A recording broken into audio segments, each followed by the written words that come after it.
how have you been able to rebuild yourself? Because one of the mantras we hear in your videos is, I built this motherfucker. Right.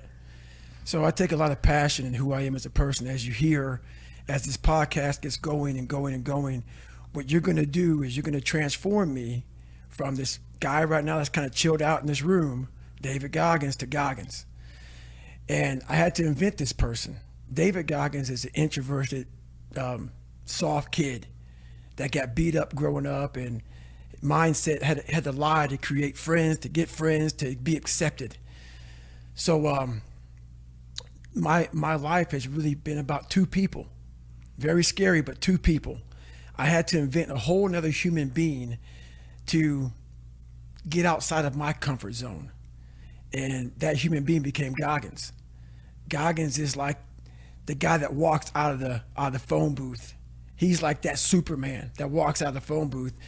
And I was talking to my fiance today about, it's kind of strange how sometimes I have a conversation between David Goggins, and Goggins will tell David Goggins about the shit he's done.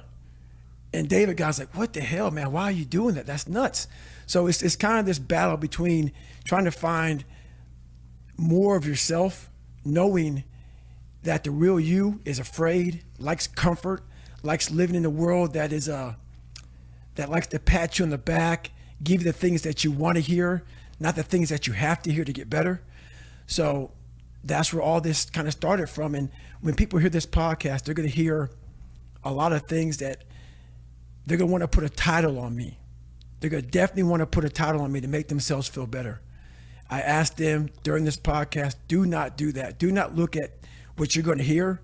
Put a title on me, because basically what you're doing is you're giving yourself a get out of jail free card.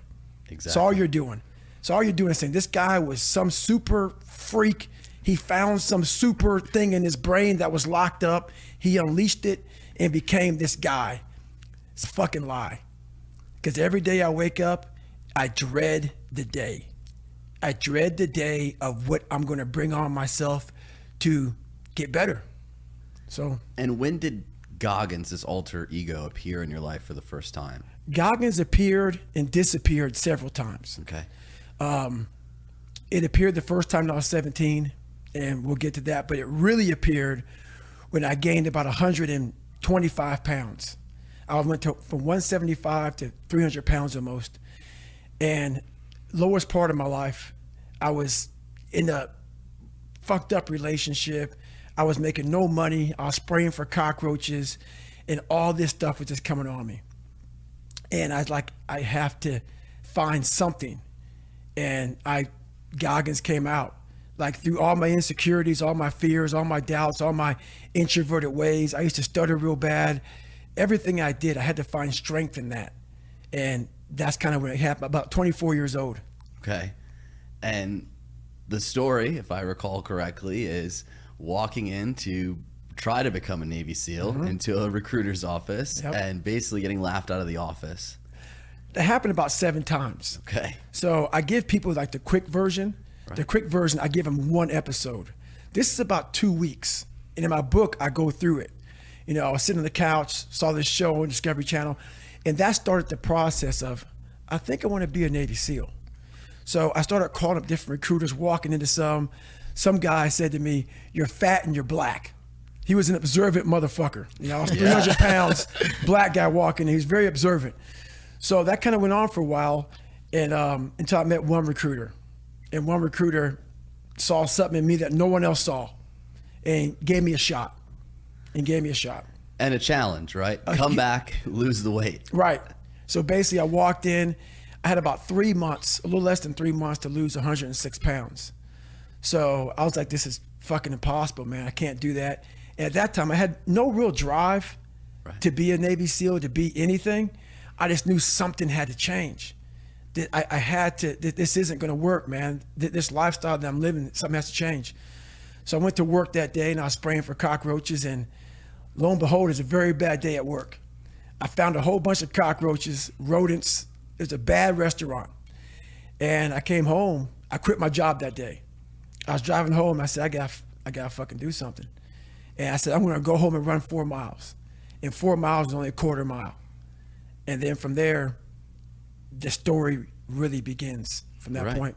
And I feel like that's such a crossroad in everyone's life where someone tells you you can't, you're not good enough, don't even try, give up. Right. And when you're staring that self-doubt and wanting to quit in the face, can you at least speak to the listeners who are feeling that right now? What would you say to yourself at that point? Well, I understand it. It's a miserable place. I can, like, now that I'm going there, now you have me. I'm living on that couch right now with a milkshake in my hand, thinking about how the fuck am I gonna pull this off? I feel like that moment is relatable to everyone. Right. And a lot of us have multiple moments like that in our lives, and most of us choose the easier route to Right. quit. And we'll talk a little bit more about this. You know, some of us get coaches and mentors and trainers that kind of help us push through that. Right.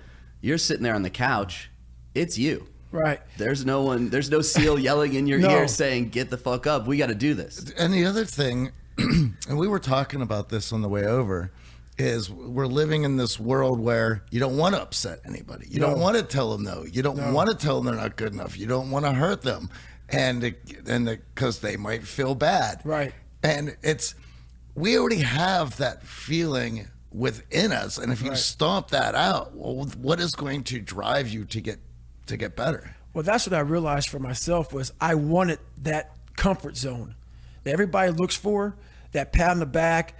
They don't want to hear all the bad shit. They want to hear everything that they're doing right. And I realized that's what kept me in this world. That's what kept me in this world of not accomplishing anything. So what I did was I became that big, bad, nasty motherfucker that you don't want to walk into at nighttime. I became the roughest critic in the world on myself. And that's what changed me. I literally saw myself in the mirror. I saw the truth versus saying, my dad did this to me from beating me, kids in school from calling me nigger did this to me, my life did this to me, my fucked up broken foundation did this to me. I took that and said, you know what? Well, some people may help this happen, but now I have to own this. No one's gonna come back to save me. No one's gonna come back on this fucking couch and say, hey, it's okay. You're gonna be okay. No, I'm not. I'm not gonna be okay. I had to realize I had to take a stand. I had to make a real stand. And it was painful to look at who I was, what the world and myself created. It created a very lonely, depressed, insecure man that would do anything just to have a friend. And I saw that as very pathetic. When you look at the truth, it becomes very ugly and pathetic. So you lose the weight, you show back up at the recruiter's office. right. He's got to be surprised all hell. Did he even recognize you? Well, what happened was, in the real story, how that happens is I would call this guy up at almost every night about 10:30, 11 o'clock at night and give him an update. Wow. I said, hey, man, I've lost 25 fucking pounds. Because no one knew what I was doing. Yeah. I had to have some. So I'm really good at creating an enemy. I'm really good at creating something that I'm against. And I'm also good at, if you ever tell me something that I cannot do, I'm going to let you know that I'm doing it. Right. Somehow you're going to fucking know one way or another that I'm doing it. It may not be like in your face. I may make sure that I run across the daggone world. So then it's on the news and you turn the news on and say, how the hell Did he do that? I want to do something that I'm here. I'm here. So every time I lose like a big significant amount of weight, I call that recruiter up and say, hey man, I'm here. I'm here. And before I knew it, man, this guy became almost like my best friend at that time. Because I started actually changing his life. He started seeing, wow, man, like I'm glad I took a shot on this guy. Right. And not only did I lose weight, I had to go back and take the ASVAB test again. It's like a watered down SAT a couple more times just to get in the Navy SEAL. So it was a big process. So that 3 months was packed full of like failures, depression, even more. But what I found out in that whole 3 months, I lived a lifetime. In that 3 months, I started realizing if I can flip these insecurities upside down, if I can flip this fear, if I can flip all this shit that made me this depressed, insecure guy, if I can flip it and make it work for me versus against me, I started seeing the power in failure, the power in insecurity, the power in self-doubt. Because I looked at everybody, it may not be true, but that's how I looked at everybody as being way above me. I thought to myself, if I can be at the lowest part in the world, in the sewer, and be able to overcome all this shit, I started using that as power. And I slowly started passing the guys from Harvard, the guys from MIT, the guys who were from great families and shit. I'm like, oh my God, I'm catching up. I had nothing. So I started flipping it and using it as power.